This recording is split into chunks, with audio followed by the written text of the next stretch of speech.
Okay, Wildcats, today we're looking at Monday, November 5th, Factoring Grouping, Part 1 on page 26. If you would, update your table of contents.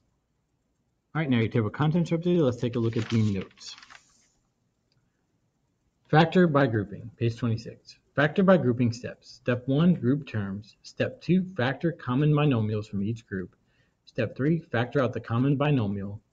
Step 4, factor the greatest common factor or the difference of squares. Okay, so if you would, update your notes.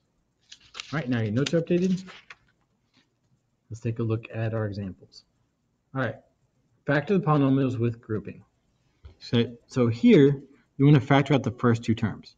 So it looks like we can factor out a 3 and an x squared from both. So that's 3x squared, and then you see what you have left. So then that's 4x minus 3. And you can check to make sure by multiplying again. 3x squared times 4x is 12x cubed. 3x squared times negative 3 is negative 9x squared. Now, the only thing you can factor from 4x minus 3 is a plus 1, which leaves 4x minus 3. Now, if when you do factor by grouping, this term and this term are the same, then you can factor by grouping, and then you combine terms. So then this is 3x squared plus 1 times 4x minus 3, and you're done.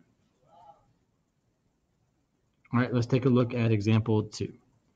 So same thing, let's look at the first two terms. It looks like we can factor out a 4x squared, which leaves 3x plus 1. And again, you can note if you did it right by remultiplying 4x squared times 3x is 12x cubed, 4x squared times 1 is 4x squared. Now, the only thing you can factor out of 3x plus 1 is a plus 1 again, which leaves 3x plus 1. If, when you do this, this term and this term are the same, then you know you can do factor by grouping. So that's 4x squared plus 1 times 3x plus 1.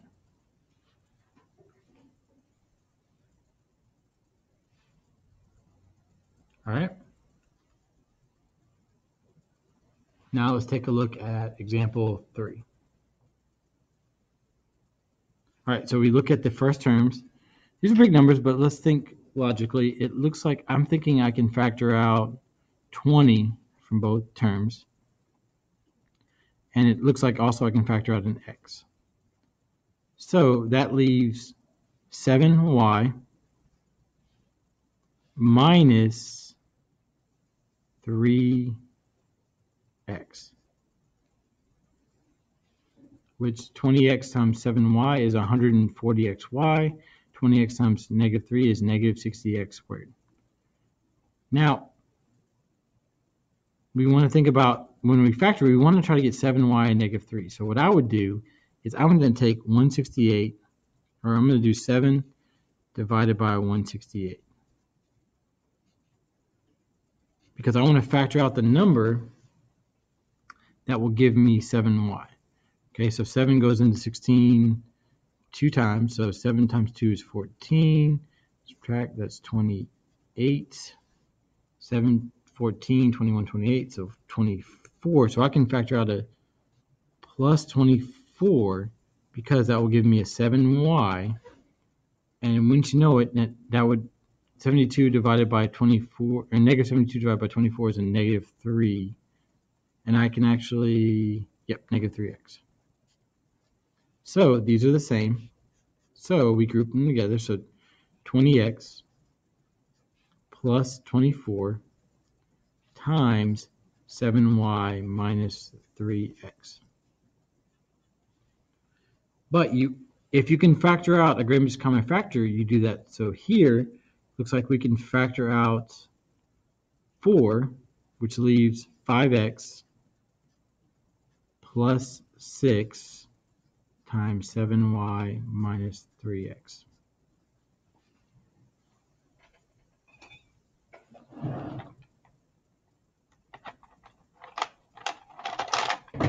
All right, let's look at example 4. So here, it looks like we can factor out a 1x squared from both of those terms, which leaves 1x plus 5. And it looks like we can factor out a negative 4 from those terms, which leaves 1x plus 5. These are the same, so we group them together. So then we have 1x squared minus 4 times 1x plus 5. Now, this is a special case in that it says in the last step, factor difference of squares. 1x squared minus 4 factors to be 1x minus 2 times 1x plus 2 times 1x plus 5. Okay, let's take a look at example 5. So it looks like we can factor out a 3x squared, which leaves 1x minus 7.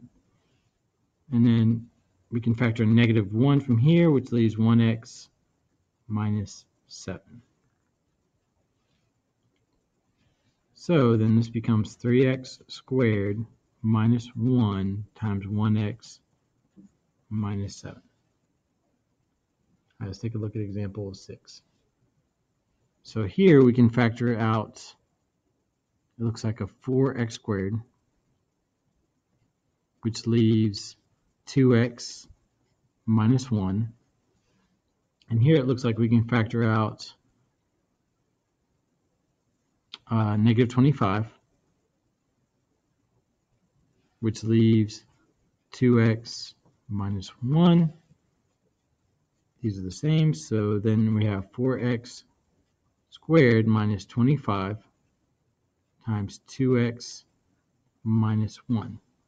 Now, these are actually difference of squares because 2 squared is 4, 5 squared is 25. So this factors out to be 2x because 2 squared is 4.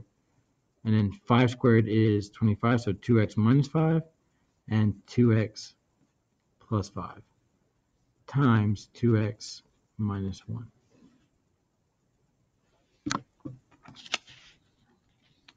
All right, let's look at example 7. Now, the first thing we want to do in example 7 is we want to factor out 3 from each of these terms. So if we do that, then we're left with 3, 1x cubed plus 1x squared minus 1x minus 1. Now we can do by grouping. So I can factor out a 1x squared, which leaves 1x plus 1. And here I can factor out a negative 1, which leaves 1x plus 1. So this becomes 3, 1x squared minus 1 times 1x plus 1. Now this is a crazy one because 1 squared is 1, 1 squared is 1, so this is a difference of squares. Difference means subtraction.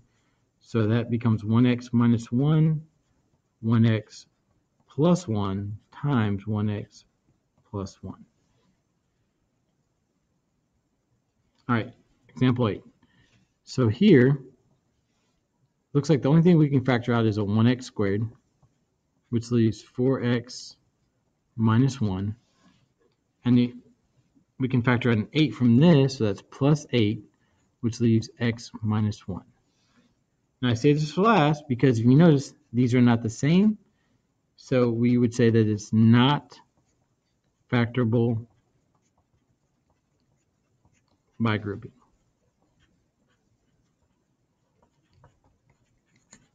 All right, so with that, tear this page off, put in your journal, and start working on the assignment, and have a wonderful Wildcat